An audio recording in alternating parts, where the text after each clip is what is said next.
Welcome to my bank. Let's talk about savings. With Revolut,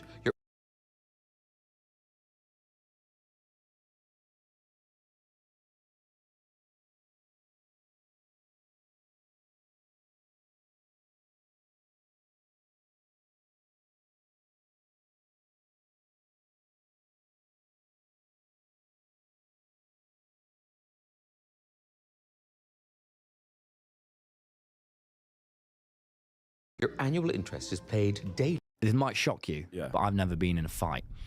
Never. Never. Am I right in thinking you ended up becoming a gang leader? Yeah. What was that like? You'll see some things that make it hard to sleep. I got shot with a machine gun and I got shot in my left leg. It went through the bottom of my penis, was like a snap branch. The doctor had my penis in two hands. I blacked out. I looked at it and blacked out. Yeah, that'd do you. Do you think this is harmful? The music that people listen to, it is very harmful. When I was mad, if I put on some gangster rap, I would have gone kill you. If I listen to drill music, it's in the gym because it's very angry music. Makes you feel about I almost never listen to drill music. I have no... You sure? Yeah. Favourite film? Mine is Up. Up's a kid's one about balloons and a house It's about moving. grief. Is it? The first 10 minutes of Up, you're not going to make it through. Right, if I don't cry, I'm going back to the old way and I'm looking for you in Brighton. Fuck off. I've watched Up and then you see a ski mask come down. Where does he live?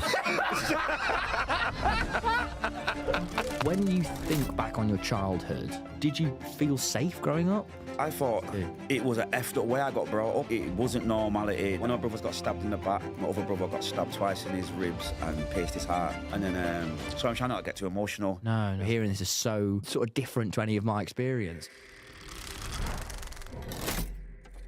Hello, I'm Tom Simons. A lot of you have watched me growing up online, but today I'm sitting down with someone who's lived a completely different life to me. Matthew Norford grew up in South Manchester at a time when it was known as Gunchester. He spent nearly 2 decades involved in organised crime, living through violence, gang conflict, and eventually serving time in prison. But he's also someone who's managed to step away from that life and now works with young people to stop them going down the same path. Now, I don't understand that world at all. So today I've got 100 questions and 1 hour with an ex-gangster. Matthew, welcome to the show. Thank you for having me. Oh, yeah, really appreciate you being here. Are you ready for 100 questions? I'm ready, let's go. This is my final question. This is the one that I want to know the most. Yeah. But I'm going to ask that at the end. Okay. So, should we dive in? Yes, dive right in. So, you grew up in like the Moss side, is that what it was called? Yeah. In Manchester. How aware were you of like the violence going on early on around you? 6, 7 when I noticed all the older ones with the chains and the cars. But back then I already was exposed to Hollywood, so Boys in the Hood, New Jack City, just type of films like that. So you kind of knew what they were doing at a young age. Yeah, and can I actually zoom out even further than that? So you were in gangs and stuff. Yeah. What was that like really broadly before I get into the details? It gets, as a young kid, you see it as something fun. Yeah. Something, you might have someone that you look up to. So it's seen as fun, making a bit of money, girls, bit of jewellery, you're in cars. Yeah. So the broader of it, it seems fun until you actually get into it and then you realise, oh, it's not what I thought. Yeah. Was it quite different? Yeah, it was 100% different. Trauma, PTSD, guns, shootouts, people getting shot, stabbed, going to jail, people trying to shoot you, people trying to kidnap you, torturing people. If you delve into it and you do it long enough, you'll see some things that make it hard to sleep. Yeah. And are these still things that like stick with you to this day? Certain things I've done, things I've been through, yeah. Yeah. And I'm just going to apologise as well. I'm approaching this with quite a lot of naivety. Yeah. I don't really know about any of this world, but I really appreciate you, coming in and being open about it and letting me in. When you think back on your childhood, like what felt normal that probably wasn't? Getting beat by my mum with like metal pot spoons, curtain wires, Hoover pieces, getting punched in your face, getting chased around the house, getting battered, getting told you're just like your dad, and obviously your dad's a piece of crap. Did you know your dad was? Yeah, I know who he was, but he was in and out of our lives. So he'd come to see my mum, not really spend time with me and my brothers. Yeah. Type of guy that would give you a $5, and you're buzzing, oh, I've seen my dad, I've got a $5, but before he leaves, oh, can I have that $5 back, I need some cigarettes. So he's that is difficult. Making you happy. Fuck. And then 10 minutes later, making you sad. Yeah. And then, just seeing your dad, and where I grew up, a lot of people, they had the dads, but they weren't in the house. So it was a single mother household. So I thought really, until I got, I don't know, probably in high school, I thought every young kid just had a single parent. Wow. What was that like when you realized everyone has? I thought two? it was an effed up way I got brought up. It wasn't. Yeah. It wasn't normality. That was trauma. And then when you sit down and think of it as a grown man, sometimes tears come to your eyes because you're thinking, wow, when you're actually thinking of the beatings of a little kid holding himself. My mum burnt me when I was 6. She got a match and struck it and started burning my hand because I burnt a piece of paper and threw it in the drawer. Yeah. Now I'm 6. My 6-year-old who did that, I would have, told him off, put water on it, told him off. That's it. But no, she burnt me. And I blacked out when I ran upstairs and my brother put my hand under the tap. I blacked out. She didn't take me to hospital the next day. She just told me to go to school and told me I'm like your dad. So she gave me mental health. I remember at the age of 13, 14, I wanted to kill myself. I had a gun. I was going to kill myself, but lucky my brother come in the room. I didn't know until my 30s till I learned about trauma and all that. What trauma was. I thought that's why I was so depressed as a teenager. And I had money. I had jewellery. All the things you think a young kid would want when he's in that life. Yeah. Jewellery, girls, guns, a bulletproof vest, a reputation. But I still wasn't happy here. And that's because the one thing you want is off your mum. And I wasn't getting that love, so... Yeah, Jesus, man. I'm sorry. That sounds so difficult. Nah, you ain't got to be sorry. Like, it's not your fault that she's the way she is. Yeah. But I'm guessing you grew up different. Yeah. So, I grew up in the most sort of... not even typical, but like really sort of happy family for me. So hearing this is so... sort of different to any of my experience. Well, that makes me smile to know that some other people have grew up normal with love. Yeah. But that blows my mind. Like, what? You had dinner around the table together and mum never slapped you and dad was there all for you. That blows my mind. I know it happens, but I don't know what it's like, even a shadow of a bit, like eating around the table. We used to sit down and have the plates on your knee while everyone watched TV. There was no, like, mum and dad and your brothers and everything. It was just mum. Right. Can I jump to talking about your childhood then? And how it led into that path of being in a gang. So, did you feel safe growing up? I felt safe when I was with my brother, Gary. He's 2 years older than me. Gary was my best friend, my soulmate. It was like my dad, loved him more than life itself. So when I was with him, when my mum used to beat me, it'd be Gary that put his arm around me and say everything's okay. Yeah. When mum just made me cry because she's like, just being nasty to me, it would be Gary that like, oh, it's all right. So he was looking out for you? Yeah, he was looking out for me. Is it his older brother? Yeah, 2 years older. Okay. Cool. And looking back, I think I know Gary gave me extra love because he's a mummy's boy because he's the firstborn, but he's seen how his mum's treating his little brother. Yeah. So he was in a hard, like... He has a different perspective. Yeah, a different perspective, so... And when did you first start getting pulled into the world of crime? I'd say 11, I was doing car minding, so that's like at a city match, I'd mind all the cars and I'd make like 55, What does that mean, mind? Or... So, like, you go into a football match, your dad will park his car up and on my street, we all had streets, and I'd be like, oh, can I mind your car? And he'd give £1. And that's basically like saying that, we're not a car park, but it's better to have your wing mirror on your car when you come back than this little tow rag tear it off because you don't give me £1. Yeah. So you kind of pay you for protection. Give me £1. Car, yeah. Or I'll mess up your fucking car. Yeah. Yeah. But that's a good scheme. But then I'll say about 12 when you get into high school, and I'm assuming like nice young people like you had both parents. Yeah. You would have all the going back to school stuff. So you have the bag, the pens, the compass, the pencil case. I had a pen, a biro, and a pencil. So I'm looking at you now. I want to rob you, so I started bullying people at the ice cream van because I've got a dinner ticket with £1.20. Yeah. You've got £10. I can't go to the ice cream van, so it hurts when I'm seeing you going to the ice cream van. So I started bullying kids, and then I got kicked out of school in first year, only for a couple of days. And then I started seeing my older brother making money.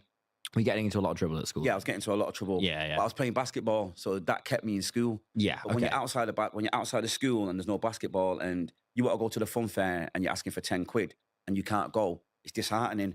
When your dad's coming there and he's pulling out big quick save bags and it's got weed in it, because you know what weed is from the movies. Yeah. When you're seeing older guys with chains and girls in that, and they're like, oh, just go shop, and they're giving you a tenner, and they only want £2 worth of stuff, and you got £8. To a young kid, that's a lot.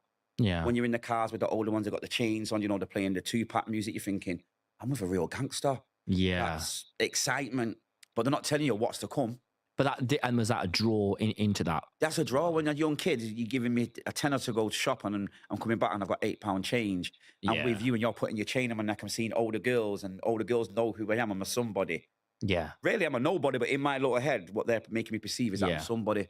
So that's how it got into it. I'll just give this round the corner. You go and give someone some weed and they give you 20 quid. Yeah, you take a tenner.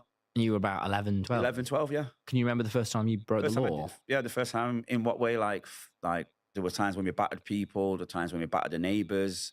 Because one of the neighbours ran my little brother over, so we all battered him. About 20 of us battered him. When you, I've never, this might shock you, Yeah. but I've never been in a fight. Never. Never. Not even handbags at dawn. No. No, if anyone ever like pinches me, I go, get the hell away from me. I can't handle it. I'm incredibly sensitive to pain. When you're in a fight, do you like, when you beat someone up, do you feel like quite bad after? How does that feel? Yeah, if your friends are there, you do feel like, oh, you're like your Mike Tyson. It's a ship. There's another ship in this system with me. Humanity is... Yeah. But yeah, because I think how tommyinit is saying it, because of it's so hard to say, because I'm not saying it's anything to do with his race or anything, but I think black people definitely have different ways on living.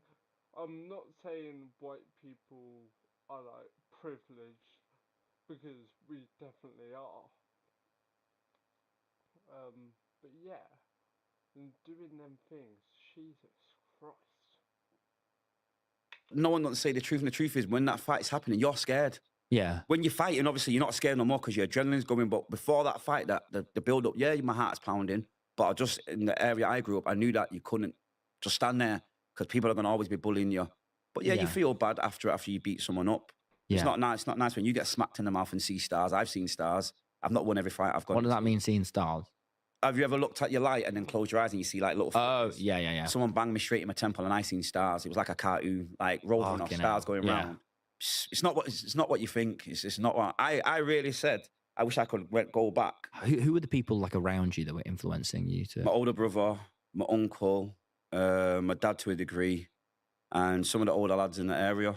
And what would they do to kind of just that? You know, when you're coming out your house, you see him with the chain on, you see him in the car. Yeah. Yo, Matthew, come over here, and then they're giving you a little nickname. Yo, you're my G, putting an arm around you. You just feel the fake love. You don't know it's fake at this time because you've grew up with these guys. You're thinking, oh, I know him. I know his family. This is genuine love. But when they're putting money in your pocket, when you're in the cars, when they're just grooming you in, but you don't know what grooming is at that age. You're just happy to be accepted because I was accepted inside because my mum was battering me. So, and what is grooming in the criminal context? Grooming in a criminal context is, so I see you've not got the latest Nike trainers on. You might have a single pair. You might have both of them, but you've not got what we've got. And slowly I would bring you in and it'd be monetary gains. So it would be, yeah, come over here, Tommy, what are you doing? And you know me, 9 times out of 10 it's someone you know. Joe, go shop for us. Yeah, Matthew, because you know who I am and you know you respect me. Give you a tenner, like I said. Just get me, I don't know, a pack of chewing gum and a pack of Skittles.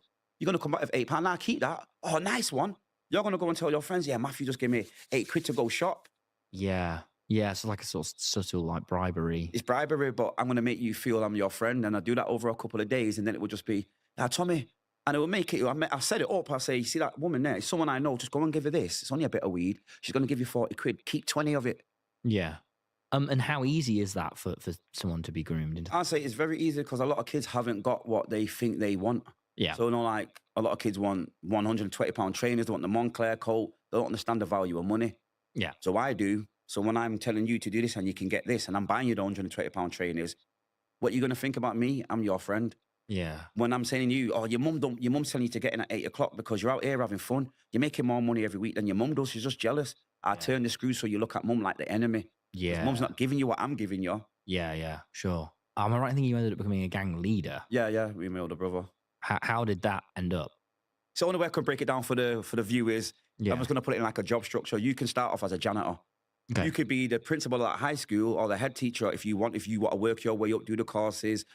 Some people do it the other way where, kissing a bit of butt to get up there and squealing on people. I just put a lot of work in. So carrying guns, when people are like, yo, we're going, who wants to carry it? I'd carry it with the older ones. I'd be the first to try and shoot somebody. I'd be the first to try and fight somebody.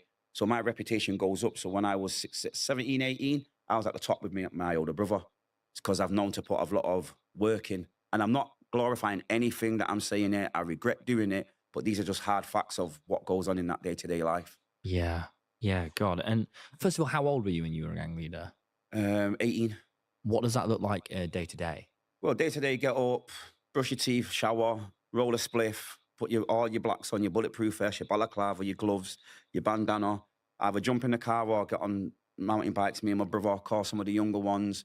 And you've got ones that are making money, so they're the ones that are holding the phones and controlling the drug phones. Then you've got me and my brother. To deal in drugs? Yeah, heroin and crack cocaine. So you and your friend who wow. are 13 will just be... Would you try the heroin or? Oh, no, I've never tried no drug. I used to okay. smoke marijuana. I used to smoke cannabis, never, nothing. I used to look at the drugs and think, how do you smoke this knowing it leads to that? Yeah. Like... 'Cause you could see the... Yeah, you could see how some people started with teeth and then got no teeth, boils on the skin, how they're robbing from the mum and everything. I thought, that's not me. Yeah. And my dad was Jamaican, and Jamaicans smoke weed. Yeah. And it was always drilled in our head, you don't touch nothing. You don't even touch weed, but if you're gonna, that's acceptable.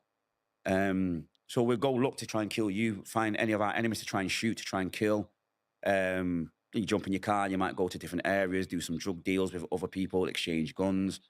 Then nighttime, that's when I say It's after... all in Manchester. Manchester, but no, we are in Birmingham. We have people in Birmingham, Leeds, Liverpool. Nottingham? Pardon? I'm from Nottingham. Are you from Nottingham? Yeah. Shottingham? Yeah. Oh. Manchester and Shottingham.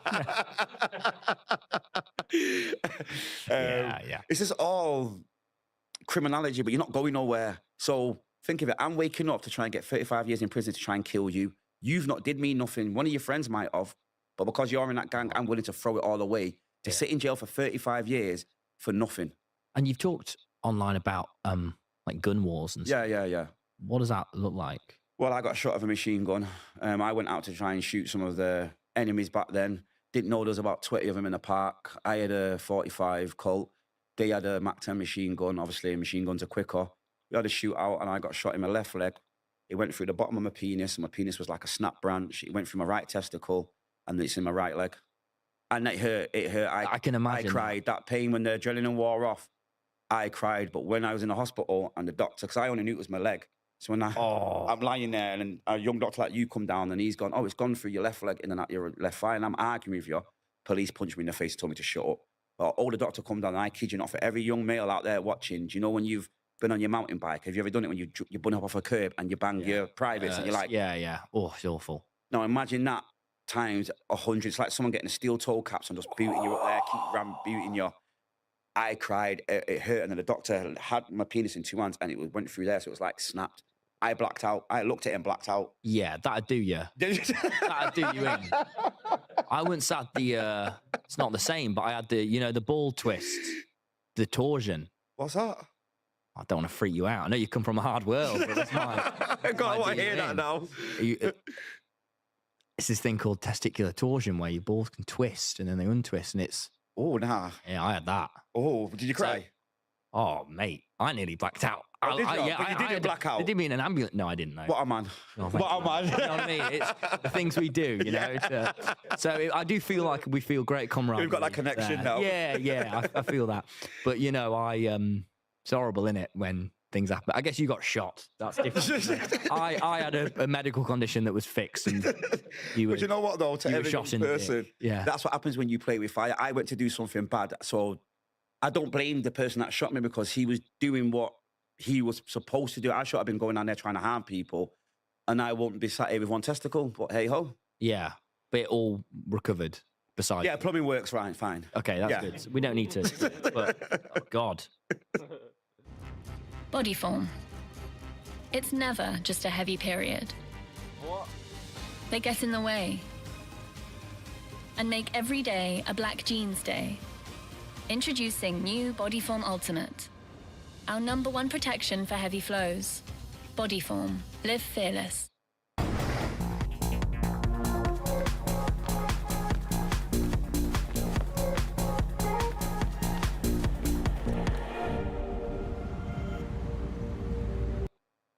Yeah, that's bad.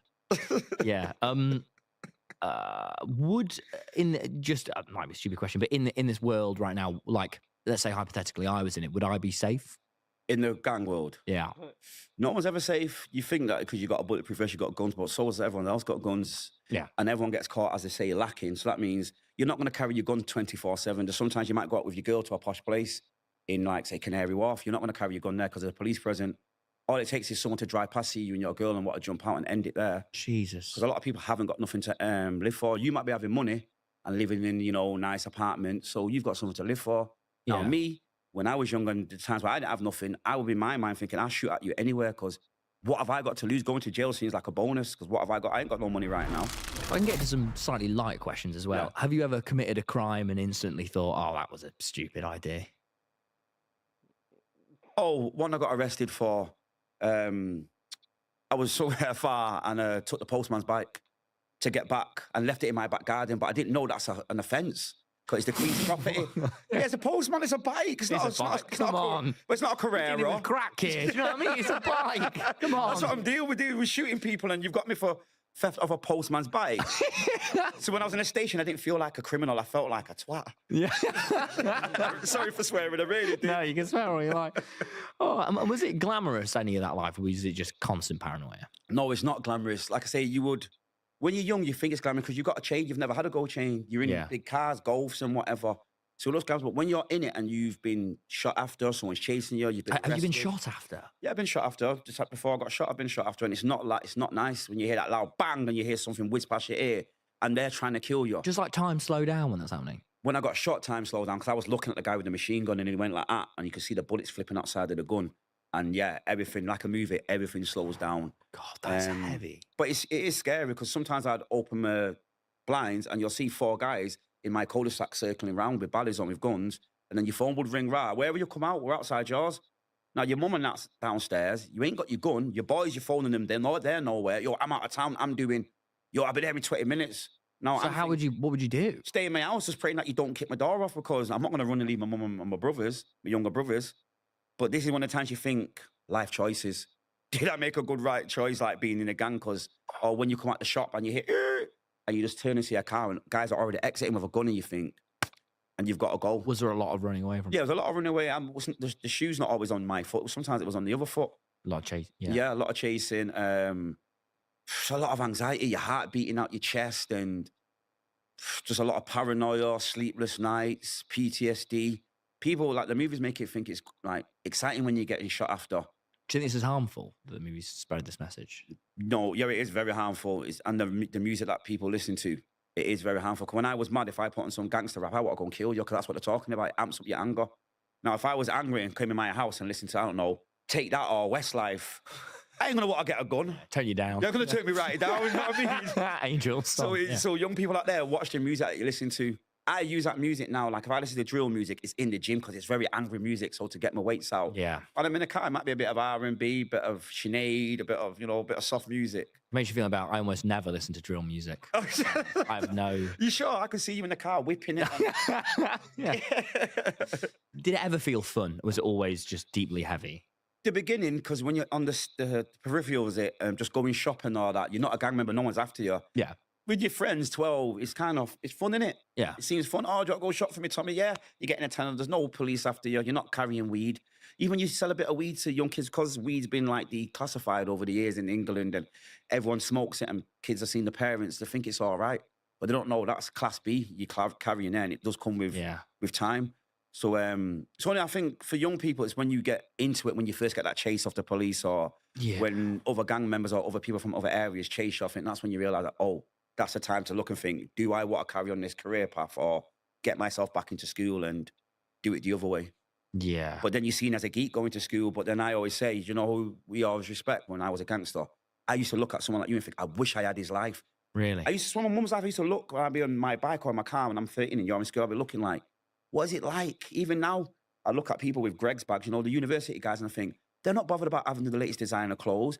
They're just getting Greg's, going back to university. What is that life like? Like, just not having no worry in the world, like someone trying to harm you, police trying to give you life in jail. It's just, I just look and I smile and think, you know what? Dave clearly shows the right path. So, like, your life, I would tell people, try and do it the right way like him. Like, you look, now you're famous from just being a nice person. You've not had to go to jail. Yeah. You've not had to shower with 20 other people, 20 other men, you know. You've not had to have police kick your door down and your mum burn you. You've had a nice upbringing. If you can get that out of life, or you've got that, young people, you want to hold it with two hands, because that's living that. So, and you said go to jail, so you did end up going to Yeah, I prison. went to jail 3 times for selling drugs. And what was the first time you ended up going to I prison? was 16, I went to Stoke Heath, young offenders, and I grew up hearing people, you know, when you see people come out of jail, they're all big. And they tell you the stories. I was at the window, we went in gym, and they're not telling you that, no, you're in a cell by yourself. And sometimes you're in, How is that social isolation? Just that's boring.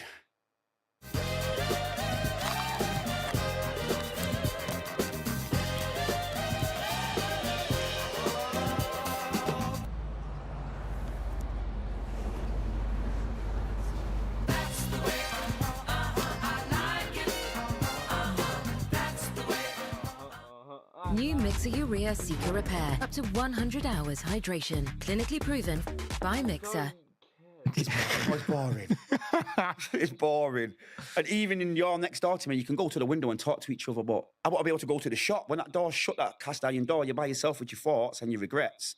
And you're there for, I got 15 months at 16, so I had to do 7.5, I did 9. I ain't gonna lie, I shed a tear because of frustration. When that door locks, you're like, wow, I'm used to be able to go shop. Now I'm locked up from 5:30. yeah. You know, I'm going to shower. You're in my cell. We have to poo in the same cell together. How do you poo in front of another? The toilet's there, the bed's there. Watch the telly, turn away. Yeah. But I always say, then you might not see it, but you are going to hear the plop, the water hitting the water, all that, the smell. And then you got to eat in that cell. 2 grown men in the same cell eating. Yeah. So how long did you end up being in prison for? Altogether 6 years. I did 9 months the first one, 2 years free the next one, and then 3 years on the last one. And that's when I turned my life around because my brother ended up getting stabbed up to death. Can you tell me? Yeah, one of my brothers got stabbed in the back, nearly paralyzed. He got off to the hospital and was in a coma. And my other brother got stabbed twice in his ribs and pierced his heart, and he died. And It's Gary. Gary, yeah, God rest his soul. But to young people out there, you know, like when you're all saying gang, gang, and I die with my friend and when my brother got stabbed, and this is from my own brother's mouth, he dropped into my other brother's arms and said, bro, they've stabbed me. He had a gun. He heard the police coming. He dropped my brother and ran off. So he thought about his safety and not going to jail more than his dying brother. So that's what you got to look at, young people. When these people say that you're family and we're gang and we're fam and all that, everyone's for themselves in that life. Yeah. So if someone can run on their own brother, what do you think a friend's going to do? How did you find out that news? I was in prison. I woke up in the morning and another inmate come and told me, said, 2 of your brothers have been stabbed, one's dead. And my reaction, I swear, I thought his line, I went, you're talking crap now. We shoot first and then ask questions. So, nah. And I had a mobile phone, so I'm thinking my mum, somebody would have phoned me and told me. It's like, nah, one's dead. So when I got on the prison phone at 8:30 in the morning, I'm like, morning, mum. She's like, morning. I'm like, what's going on? She's like, nothing. I'm just going to Liverpool with your brother. So I'm thinking, oh, this guy's lying. When I catch him, I'm going to punch him up. Yeah. But then I thought, I've had that little feeling. I just gone, mum, forget all that. What have I just heard about my big brother? She was so scared to tell me because I was in an open prison. So I could have made a phone call and got in the car and just got off and gone and got revenge. So she just, I'll never forget, she went, Gary's dead. I said, you what? She went, yeah, he got stabbed last night in his heart. He's dead. Your other brother Kyle's on life support. It just felt like a knife, someone stabbing me in the heart. And then, so I'm trying not to get too emotional. No. So what they did, the officers in their wisdom, they moved me from that jail where I know all yous here, like the officers and the new inmates, had moved me to another jail, Cat B, with a big wall where I didn't know nobody, put me in a cell by myself. And I'll never forget that first day. I remember watching Fresh Prince of Bel-Air and I'm just looking at the telly and I'm just crying. And then I went to sleep and I remember speaking to Gary like, bro, you're not dead. He's like, I am dead. And I went through all that. And then 4 weeks went by and they told me you can go to the funeral. So young people, this is one thing that can happen if you go to jail that they don't tell you about. The law is if someone dies, like your mum, dad, brother, sister, or kids, you are allowed to go to jail. The escort murderers, paedophiles with police escort. I'm not minimizing it, but I was in for drugs. That's like, out of all the crimes, that's like kind of at the lowest section. They told me for 4 weeks I can go to the funeral. The day before, when my mum sent the clothes in, they've told me when the whole jail was locked down at 8 o'clock, you can't go to the funeral. But we're going to let you go to the chapel arrest. I wanted to kill myself. I was looking for the scissors. I wanted to join my brother because that's the only person that gave me love and I can't say bye. So they handcuffed me, took me from Doncaster to Manchester, took me in a room and let me see his decaying body. And I went to touches because I've seen somebody die before, and that was like one of my friends through leukemia, God rest his soul. But this is my brother now, it's more hits home. Yeah. So when he's lying down, Gary was more like a dual heritage person. He was very light skin. So when I looked at him, it was darker than the microphone. And when I've gone to touch him, like in the movies, you see him shake the hand. I thought, oh, one last brother handshake before you take your last ride to God. His hand was frozen stiff to his thigh. So when I've touched it, I'm trying to not cry. That broke my soul. That broke me in half. I looked at him and thought, so everything that we did is for this. There's no pension. There's no gold bars. There's no retirement. You're dead. Mum's burying you with all the rest of her 4 kids in jail. Oh, I felt worse than, I don't know, poo on the side of the street. Like, I felt bad. And then it sent me back to jail. And then the next morning, up until that point, I wanted to murder someone. But what made me change my life and give my life to God was, morning, Mum. I went, Mum, I can't come to the funeral. She went, don't let your brothers come. I've got to go now. They're just bringing Gary's body to me. It's downstairs. And I heard my mum for the first time in my life go, and she started crying, but she put the phone down. And I remember thinking, wow, you've buried your firstborn son with the rest of us in jail. Like, that's one day you're supposed to be there for your mum and you can't undo it. So I looked at myself and thought, and then I just remember going in my cell. You had all the inmates like, because I'm proper crying, putting around me. It's all right to cry. I'm like, in my head, I'm like, I don't care what you think. I cry. I cry over a soap. I cry. I'm one of them. I do what I want to do. I shut the door and I just dropped to my knees. I mean, with my little, I don't know, that fabric of what you made up. I just went, God, please forgive me for my sins. Forgive me. Like, accept my soul. Whatever you want me to do, I'll go through. I will, because I did it my way. My best friend's dead. And then I changed my life gradually, got a job, got my own company and everything. Then I had a nail. And when I held my daughter, that's when I remember thinking, I can't go and get revenge, because if anything happens to her, I'm going to kill myself, because look how fragile you are and just perfect. My boys are all grew up by this like 16, 17, little rough, tough head kids.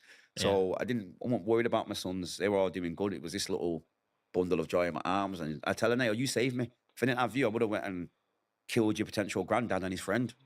You stopped me. What?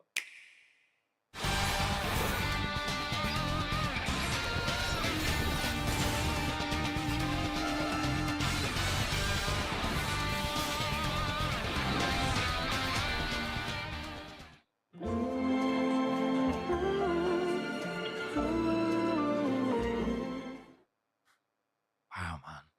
God. And I want to say to people, I don't want sympathy. Everything that we did, we brought it upon ourselves, joining gangs, grooming kids. I don't want your sympathy. I just want you to take from it that you do wrong, you are going to get bad consequences. Live like this guy, and you've got good consequences, and I mean that in the best respect. Like, choose the right way, it pays off in the end. Wow, thank you for being so open about that. Oh, you're That is welcome. very powerful. It's sort of a loss for words, really. How did you begin to start turning yourself around day by day? How do you get out from that place? Because I'll be honest, if I was there, I don't know if I could do it. Three main things. My daughter, not caring what anyone thought, because I'm used to making £2,000 a day. When I got my first paycheck for cleaning cars, it was £250 a week. Yeah. But I felt normal. I felt like you going to work, any of you in here going to work, I felt normal. That's a feeling that drug money or fake respect can't buy. I just felt normal. And going home with my packed lunch, I felt like a normal person. Yeah. Not caring about, oh, you've got a Rolex, you've got the S3, I'm getting the bus. I had to say to myself, but yeah, you can go and do that again, but you're going to get double digits. The judge already said you're looking at 12 years. Was it difficult to not sort of at that time of deep grief to not, go on a path of revenge? I believe a lot of young males get into crime and do things because we can't regulate our emotions. Yeah. So me grieving, I felt like a punk. I've shot people and I've tried to kill people just in the name of a gang. Now my brother's dead. I should go and really kill the people responsible. But that's what the gang world expect of me. What do you want, Matthew? I don't want to do that. I want to be a normal guy. Yeah, but then you go for the fight, but then you're a punk. You're supposed to be a gangster. I don't care. I was really fighting with myself every day on What gave you that hope to not give in? God, seriously, when you give your life to God, I don't mean one of them fake ones that go church on a Saturday, but Sunday to Friday, you're cursing everyone and you're a nasty person. No. Yeah. I just said, I don't want it no more. So just find yourself, just be honest. I want to be a nice person. So that just gave me, and looking at my Anaya and my boys, thinking, do I want to be selfish and go and do what I feel I have to do? I don't want to, but this is what the gang world expects. Or do I want to do what I should do, is be a good dad? And I chose that. And moving back to you sort of leaving it, did the people that like accepted that you wanted to leave? Was there a pushback? Some of them, and some of them are like, why are you leaving? Your brother's dead and everything. But I looked at it and thought, I don't care what you say, because to young kids out there, just be honest with yourself, if I went and killed my dad and his friend, how long do you think they would have been sending me money and coming to visit me? How long do you think the gang would have went on? They would have thought, whoa, he's just got 35 years, I'm going to get a job. Like they all do. Everyone disperses and go and live their life because they see, I don't want what he's got. So to any young person, violence is not the key. I've left it, and I'm happy. You met my daughter. I coach my life. I've got my own company. I help so many people. I go on holidays every year, like, and that's because I chose to. As people would say, the coward thing. I chose to walk away, but I'm a great dad to my kids, and I'm a great mentor to the people that I work with. So who won in the end? Yeah. And look, I'd like to ask a lot about your life now and the work you're doing, but first, got to do a little quick fire round to whip down these questions. Imagine being able to build anything just by thinking about it. Meet Base 44, a complete AI. Do you cry at films? yeah. I do all the time. Okay, if so, which one gets you? You're going to laugh, but Boys in the Hood when Ricky gets shot in Titanic at the end when they're all in the... That was the first film I ever cried at, was Titanic. Thank you. No, you're so welcome. First film I ever cried at. Thank you. Two of my great-great-great-great-grandparents were on the Titanic. Did they survive? Oh, no. Oh, sorry. Oh, sorry. Everyone died. No, everyone didn't die because someone got on the boat. They were in the boiler room. Oh, wow. They were running from their wives. Oh, fair play. And then died. Fair play. Yeah. No, they had it coming. What's your... come on. Are you optimist or realist? I'm a realist. Favourite book? Autobiography of Monster Cody. Of who, sorry? Monster Cody was a Crip gang member who wrote his own autobiography, and he got awarded for a Nobel Peace Prize. Oh, cool. If you ever read it, I promise you'd message me and just say, I bet you say, wow. Yeah. Okay, check that out. Favourite film? Mine is Up. Up? Yeah. With the balloons? Yeah. Oh, yeah, you're young. Yeah. Fuck off. My favourite film is Up. I'm going to say... it's deep, emotional. It's going to have to be Titanic. Titanic? I watch every year. I watch me off for Up, and your favourite movie's Titanic. Yeah, Up's a kids' one about balloons and a house It's about moving. grief. Is it? You need to rewatch Up. I've never watched it. All right, after this, we are sitting down and watching But at least Titanic gets you with the end bit, but you know what gets me as well? How Leonardo DiCaprio, how he gives his life and everything to Kate, and she just lets him die and then pushes him off with the painting. No, that really gets me. That's heartless, that. After one night, not even a time in a car together.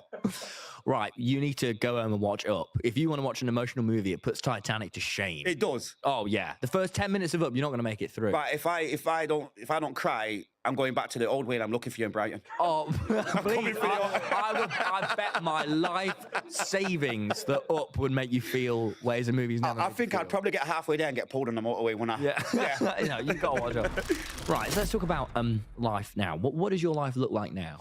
So I've got my own company. I've had it for 10 years this year. I've just celebrated it. So it's called One Message, the number one and message. So I go around the UK telling my story. I do assemblies, but I mentor young people. And my mentoring ain't just talking about knife crime. It's, say if I was working with you. Yeah, what does that look like? You're 13, I'd come and get you from your house. Well, I meet you first with Michelle, who runs my company. She's the CEO, best friend. And one-to-one? Yeah, one-to-one. Okay. And I talk to your parents, they'd be like, I don't know, he's out of school, he's being bad, whatever. And I'm like, what do you like? Most kids like sport. Yeah. Well, let's make a plan to get you back into school or whatever it is. I'm going to pay for your football or your boxing, and I'm going to take you twice a week, and then we go and get food after the sessions. I join in with the sessions, and it's building that big brother, little sister, where you can talk to me, you got any problems, and it's not just about knife crime, because kids know what's wrong and right. It's just about being there for them and helping them make the right decision and showing them about grooming and that. And I'm going to say 95% sus rate. People follow it because I've been there and I actually care. What do you think's the most important thing that we can do to keep kids off that path? It's a true saying. It takes a community to raise a kid. Yeah. It's a village to raise a kid, because how many times do we see someone and we go, oh, it's not my kid, they're feral, them. How about going talking to that kid? How about the kids when they're outside the chippy and they've been out there all day and we go in, you go out, you go shop and you come back in, but you still see them there, oh, their parents need to get them in. And I just think, why don't you go and speak to them kids? I've did it, and they tell you they've been out there all day, they're hungry. Go buy them some fish and chips. Get there, and they'll start talking to you, and then you'll know why they're outside and they're not in school. There's a story behind everything where young people do. Yeah. Could you give me an example of when you're saying you're helping people, like someone that you've helped? Yeah. So 5 kids lost, 5 young people that were 15, they lost their friend to a knife crime in Manchester, a big case. Started working with them through the Violence Reduction Unit. That's a part of the government.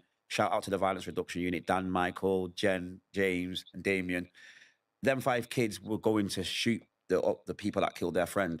I worked with him, me and Michelle, and I said to Michelle, they're just kids. The newspaper hyped them up like the vicious super villains. I took them to paintballing.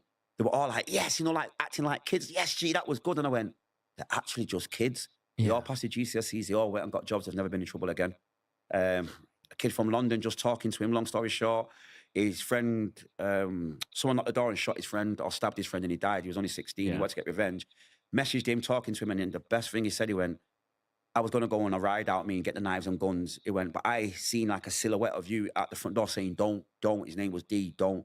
He said he didn't. His friends all got arrested and went to jail. And he messaged me and he went, I'm doing what you're doing. I'm living that white life. He was a black lad. I went, what do you mean? He went, I've gone camping.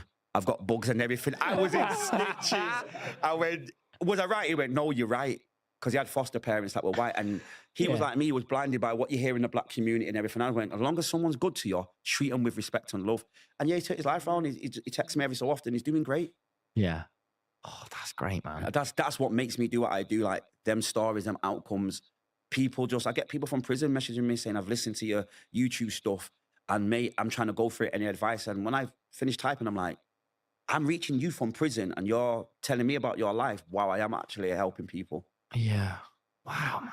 Well, look, Matthew, we've pretty much got to the end of our time, so we didn't finish all the questions, but I'd like to get to the final question. Yeah, that's all right fine. with you. Yeah. It's like, let's do the lights. Get ready for this. Fucking come on. Do you know what I mean? It's budget, that, innit? Right. This is a big, it's got a little T on the end and everything. Oh, go on, let me hear this question. This is it. This is what you've put together. Yeah. Okay. I thought the team might have did it for you. Ridiculous. That's sweat and blood in this. All right, okay. You're right, this is the one I want to ask you the most. Yeah. If you could go back and speak to your younger self, what would you say? It's not worth it. The path that you're on, your basketball, take it. It's going to be ups and downs. It's not going to be overnight success, but it's better than where the other road is going to lead it. So if I was talking to any of you young people and you've got sports or anything, education, I would say that road short-lived, that criminal world short-lived, that money, you're not going to be able to do anything. You can't buy a house or anything. The education route or the sport route is going to fulfill you as a nice person, make you feel nice, show you self-worth. You're going to meet friends, life skills, social skills, but you're going to be safe and you're going to get paid for something doing that you love, which is a win-win all around.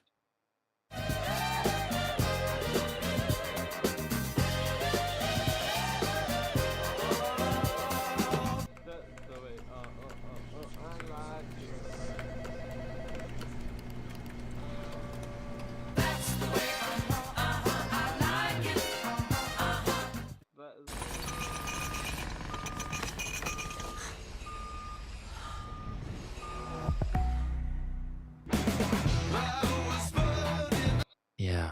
Oh, man. Well, look, Matthew, this has been an amazing conversation. Oh, thank you so much for being very much. so open with me, man. Telling me all of this. It really does mean a lot. This has been really special. So thank you so much. Thanks so much for having me. Right. Guys, this has been 100 Questions with Matthew Norford. Thank you so much, man. Thank you. You've got to watch Up. Has any of you watched Up? Yeah. Is it emotional? Oh, the first 10 Oh minutes. my God. It will break you. First 10 minutes or something, I'll tell you that. It will actually break you. But it's worse than Titanic, dead kids floating cold. Yeah, it is sadder than Titanic. Up is way sadder than Titanic. They really pull your heartstrings in the first 10 minutes. In Up, use a heartless. You need to be in the gang world. Use a heartless. Mate, you're heartless. You need to watch. You haven't even seen Up. But how many people died in Titanic compared to a cartoon? Oh no, only 1,000. I can't. Tom had family died. And then you're saying, no, your family died. They were asking for it. Don't even care, man. You want to watch Up. Up. You're not a nice. I'm telling you, I don't follow you no more. You're not a nice. You're not a nice role model. No. Look. Titanic's sad, but Up. Do you remember Jack? Yeah. Pushed along. Up is good. The reason are you getting this all in? Recording. Okay. Up. Yeah. In the first 10 minutes, was more than most movies can do. The old guy in a house floats some balloons. It actually pissed me off. Right. Right. Actually, swear down. Right. Okay. Up. Yeah. Go home tonight. Yeah, if, I will. If you think you can handle it. Yeah. Go home with your daughter, bang on Up. You'll be thinking, oh, this is nothing to Titanic. I guarantee, I will bet you all the money in my wallet that by 15 minutes in, you will be crying more than you ever have at any movie.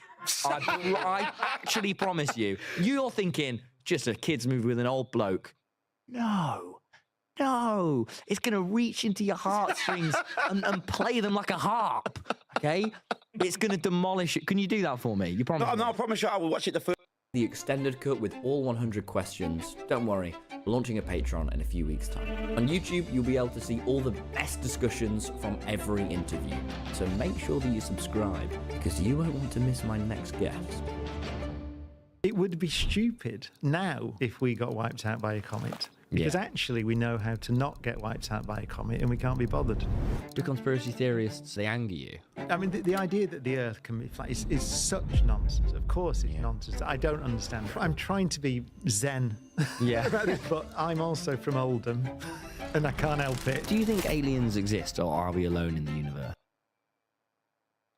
I'm sure we're not alone in the universe. Do you have mates that like ring you up and go, Brian, you won't believe what I just found out? Well, no, because they haven't found anything. Oh. so no one ever rang me up and said, you won't believe it. Is there any facts about space that you have that genuinely scares you? I'm nervous to ask this. All of it. There's nothing that's relaxing about the universe. Is it an ambition of yours to go to space at any point in your lifetime? I wouldn't mind slinging around the moon, seeing the Earth rise, and back again. No way would I go to Mars. What are the things that you think are most likely to wipe humanity out? Humanity, without a doubt. You said don't terrify you. Yeah.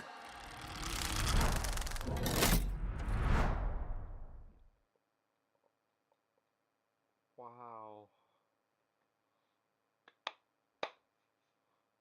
That was absolutely awesome.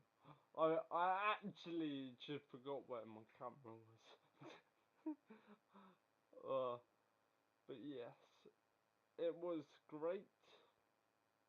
But yes, I think I'm gonna end.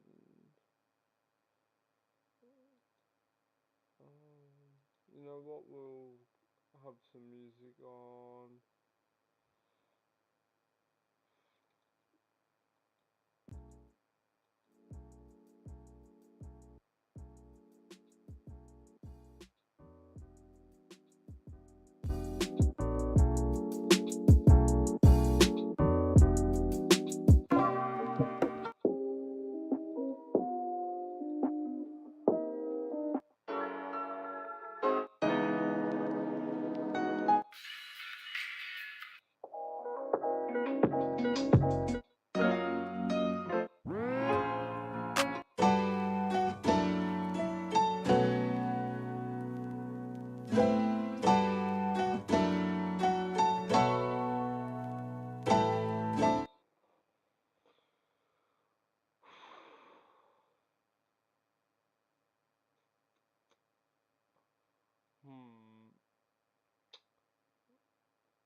Right, I've finished that recording.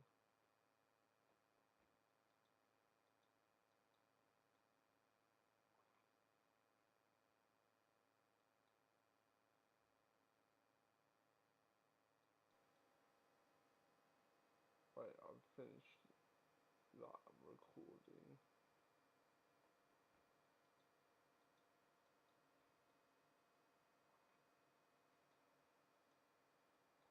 What's buzzing?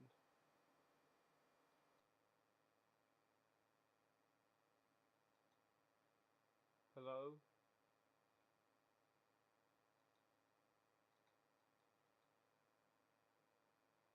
Right, okay. So what we'll do is we'll go play some Minecraft.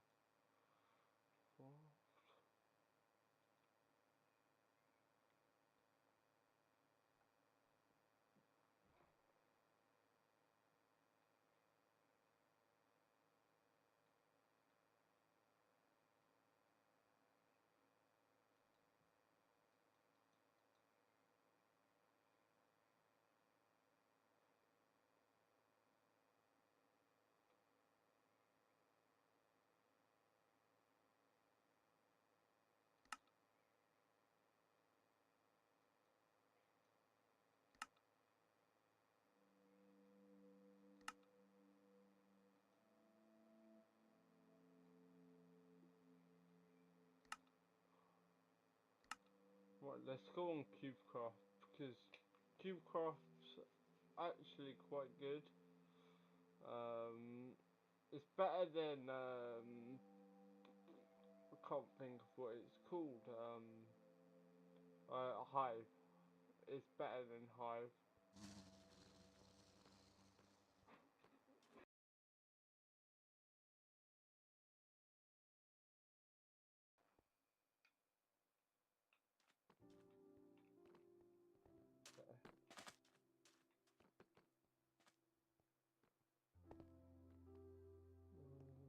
Because it's a fortune.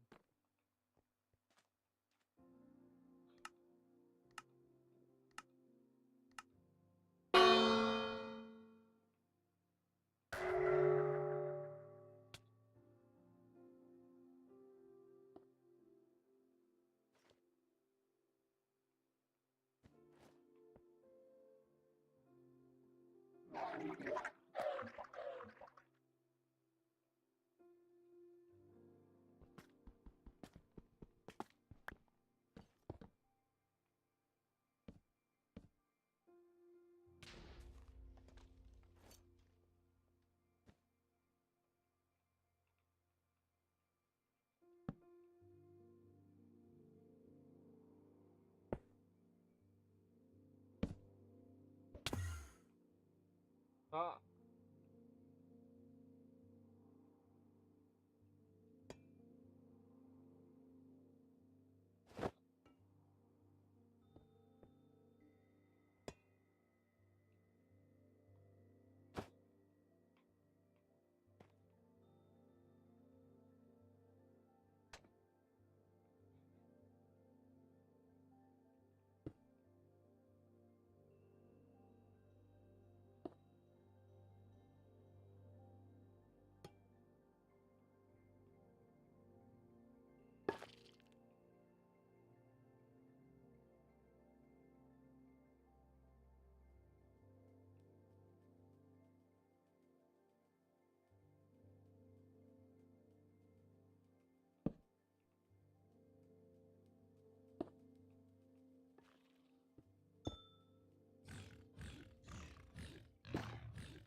I forgot. So.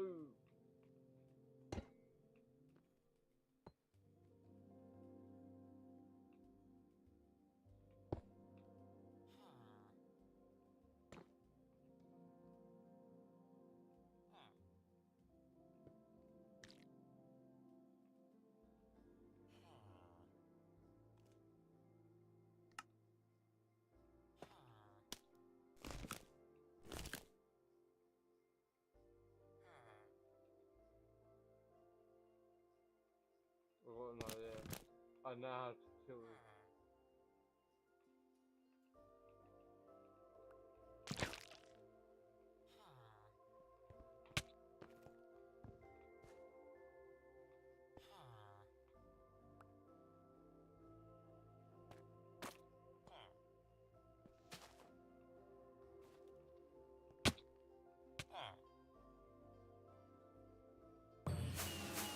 Hey, we won!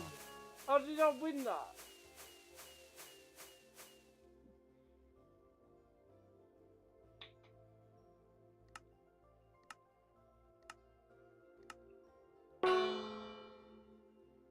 Okay,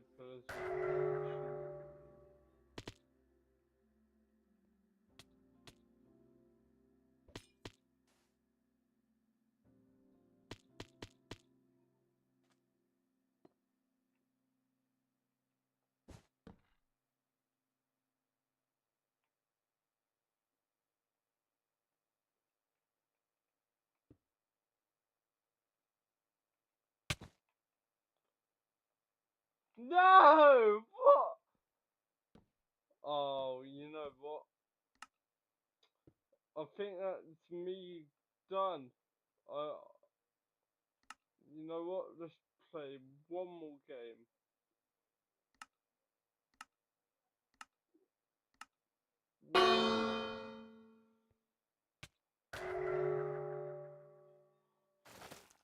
Okay, do you...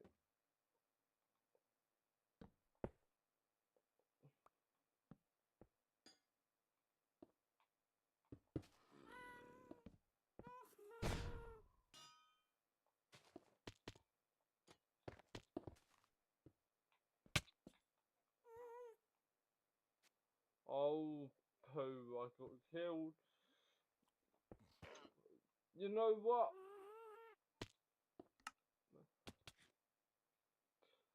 Thank you all so... Okay. Wait, let's see if we can quit.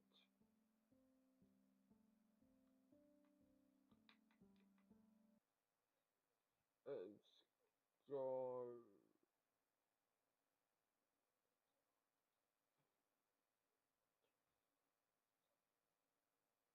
Thank you so...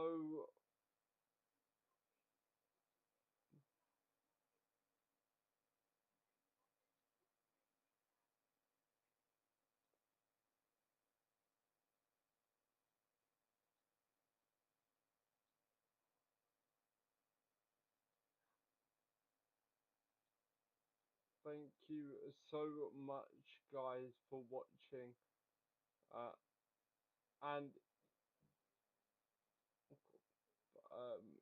if you haven't yet, please make sure to drop a like. Really helps me out. But yeah, thank you so much for watching.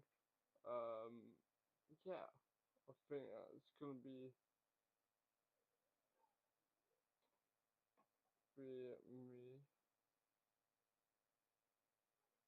me done. Jay the Boss is out. Thank you so much for watching, guys. Goodbye.